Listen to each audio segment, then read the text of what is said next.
Stock market studies में फिर से एक बार आपको दिल से स्वागत करता हूँ। इस वीडियो के अंदर कुछ इंपॉर्टेंट कंपनी के अपडेट और उसके टेक्निकली चार्ट पैटर्न्स के बारे में चर्चा करूंगा। तो इस वीडियो को लास्ट तक देखिएगा। तो फर्स्ट जो कंपनी है जिसके बारे में चर्चा करूँ उसका नाम है मदरसन सुमी वायरिंग्स लिमिटेड, जिसको हम लोग एमसुमी नाम से जानते हैं। तो बेसिकली एमसुमी की जो अभी भी जो फिगर आउट है वो देखा है तो बहुत छोटा कंपनी है, क्योंकि 30,000 करोड़ के मार्केट कैप है इसका। मतलब अभी भी कंपनी एक स्मॉल कैप टाइप ही कंपनी बोल सकते हैं। तो एक छोटा सा कंपनी है। तो company mid cap type categories बनने जा रहा है। तो कंपनी धीरे धीरे करके ग्रोथ इसीलिए करेगा क्योंकि ऑटो इंसुलरीज इंडस्ट्रीज में ग्रोथ बहुत तेजी से हो रहा है। क्यों हो रहा है? क्योंकि देखिए बहुत ज़्यादा इंडिया में गाड़ी बेचा जा रहा है। क्योंकि एक आर्टिकल भी मैंने जब आर्टिकल में आपके साथ शेयर किया था सेल्स का डेटा का, तो देखा जाए तो बहुत ज़्यादा सेल्स बढ़ चुके हैं। हाँ, कुछ कंपनी के सेल्स का थोड़ा-सा कम भी हुआ, ऐसे नहीं कि बहुत ज़्यादा कम हो गया। सिर्फ 2-3% 8% के आसपास ही ईयर ऑफ ईयर बेसिस में सेल्स डाउन हुआ। तो इस कंपनी की खासियत यही है, देखिए ऑटो इंश्योरेंस कंपनी की खासियत क्या पॉइंट्स है, न्यू गाड़ी में तो वो प्रोडक्ट को बेचते ही है।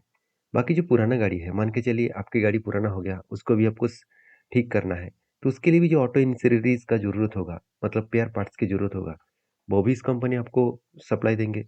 तो दोनों साइड से ही इस कंपनी का फ़ायदा है। और मैं ऑटो सेक्टर से ज़्यादा मैं ऑटो इंश्योरेंस सेक्टर के ऊपर निवेश करना ज़्यादा पसंद करता हूँ। उसके पीछे रीज़न यही है कि ऑटो इंश्योरेंस कंपनी, चाहे वो कोई भी कंपनीज़ की गाड़ियाँ हो, वो ज़्यादा से ज़्यादा कंपनीज़ को वो प्रोडक्ट को बेच सकते हैं। मान के चलिए टाटा का प्रोडक्ट, तो टाटा का ही गाड़ी बेचेगा। अगर ऑटो इंश्योरेंस कंपनी है, तो वो टाटा को भी माल बेचेगा, महिंद्रा को भी बेचेगा, मारुति को भी बेचेगा। तो अलग-अलग कैटेगरीज़ में वो माल को बेच सकते हैं। तो इसी पॉइंट के बेसिस में मैं इस कंपनी के ऊपर स्ट्रांग हूँ। और दूसरी बात, इस कंपनी के ऊपर जब मुझे कोई पैटर्न्स दिखे, तो मैंने आपके साथ भी शेयर किया। वो पैटर्न्स कुछ इस तरीके से दिखे, जो इसका प्रीवियस लाइफ टाइम हाई था 2022 में, और उस जो लाइफ टाइम हाई था वो हाई था करीबन 71.20 रुपीज़ के आसपास।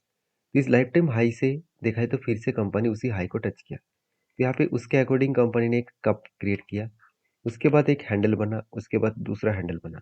मतलब कप के बाद 2 बार यहाँ पे हैंडल बटन क्रिएट किए। तो 2 बार हैंडल बटन क्रिएट होने के बाद फाइनली क्या हुआ? फाइनली यहाँ पे ब्रेकआउट हुआ एंड ब्रेकआउट कन्फर्मेशन भी हुआ।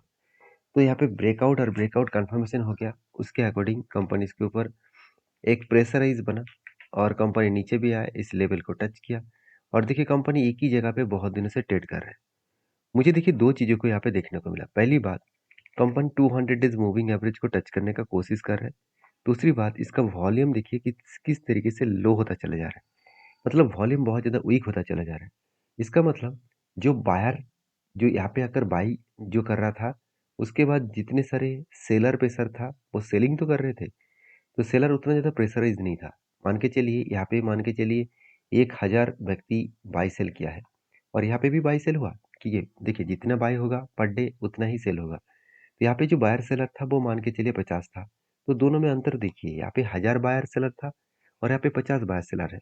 और बायर जितना एक्टिव था वहाँ पे, यहाँ पे सेलर उतना ज़्यादा एक्टिव नहीं है। तो इसका मतलब वॉल्यूम यही अंदाज़ा दे रहा है कि कंपनी यहाँ से बाउंस बैक कर सकते हैं।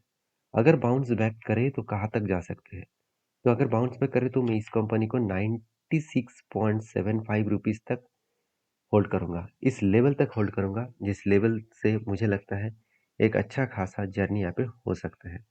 बाकी इस कंपनी के ऊपर यही डेटा को मैं आपके साथ इसीलिए शेयर किया क्योंकि आपको पता चले कि कंपनी में कितना स्ट्रेंथ है, कंपनी में कितना मतलब जर्नी अभी बाकी है। बाकी इस कंपनी के ऊपर आपके क्या ओपिनियन है ज़रूर मुझे कमेंट्स करके बताना। तो नेक्स्ट जो कंपनी है उसका नाम है वारी रिन्यूएबल एनर्जी लिमिटेड। देखिए वारी रिन्यूएबल एनर्जी लिमिटेड के ऊपर सबसे पहले एक गुड अपडेट है जो मैं आपके साथ शेयर करना चाहूँगा। वो गुड अपडेट क्या है? देख सकते हैं एक एक बड़े न्यूज़ चैनल के माध्यम से बताया गया कि वारी रिन्यूएबल एनर्जी देख सकते हैं इनकॉर्पोरेटेड टू होल्ली ओनर्ड, मतलब पूरा का पूरा सब्सिडरीज कंपनी को कंपनी ओन करते हैं। और वही दो कंपनी सब्सिडीज कंपनी को ओन करते हैं जो इस कंपनी को आगे बढ़ाने के लिए स्टेबल है। जैसे आप देख सकते हैं दो सोलर प्रोजेक्ट कंपनी है, एक सोलर कंपनी है, एक एनर्जी प्राइवेट लिमिटेड कंपनी है। इस दोनों सब्सिडीज कंपनी को वारी रेन्यूएबल एनर्जी क्या करते हैं, ओन करते हैं। मतलब इसमें इसमें जितना फायदा होगा उसका डायरेक्टली वारी रेन्यूएबल एनर्जी के पास में जाएगा। तो कितना फ़ायदा हुआ, कितना ग्रोथ हुआ, वो आपको देखने के लिए कंपनी का फाइनेंशियल डिटेल्स देखना पड़ेगा। आप देख सकते हैं कंपनी का सेल्स जून में, सितंबर में, पिछले सालों में बहुत कम था। इस बार दिसंबर में बढ़ा, उसके बाद छोटा-मोटा यहाँ पे सेल्स फिर से कम हो गया।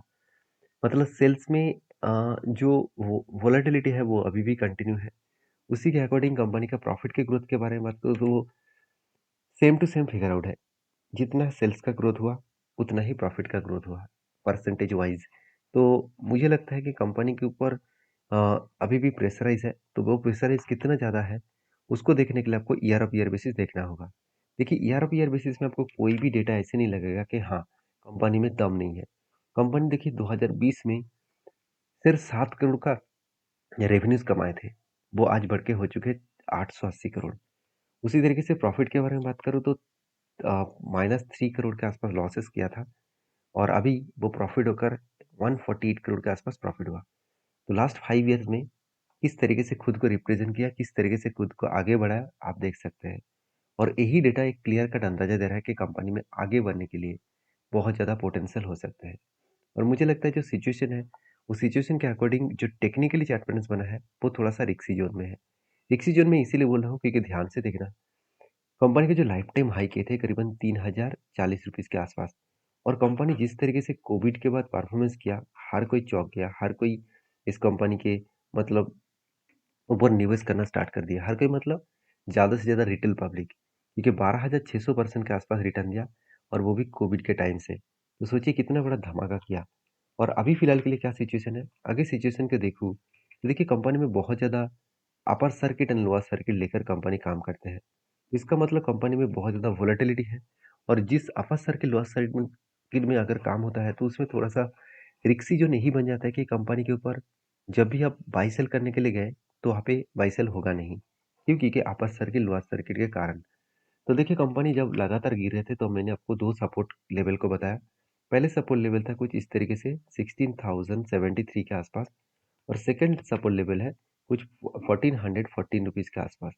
और फाइनली देखिए इस सपोर्ट बहुत स्ट्रॉन्ग सपोर्ट है क्योंकि कंपनी ब्रेकआउट किया, रीटेस्ट किया, उसके बाद बाउंस बैक किया। तो यहाँ पे इस सपोर्ट लेवल को अगर रीटेस्ट नहीं कर पाए, मतलब यहाँ पे अगर फिर से बाउंस बैक ना कर पाए, तो एक बड़ा फॉल हो सकते हैं। तो उसके अकॉर्डिंग मुझे लगता है कि एक बिग प्रेशराइज़ होने का चांसेस है।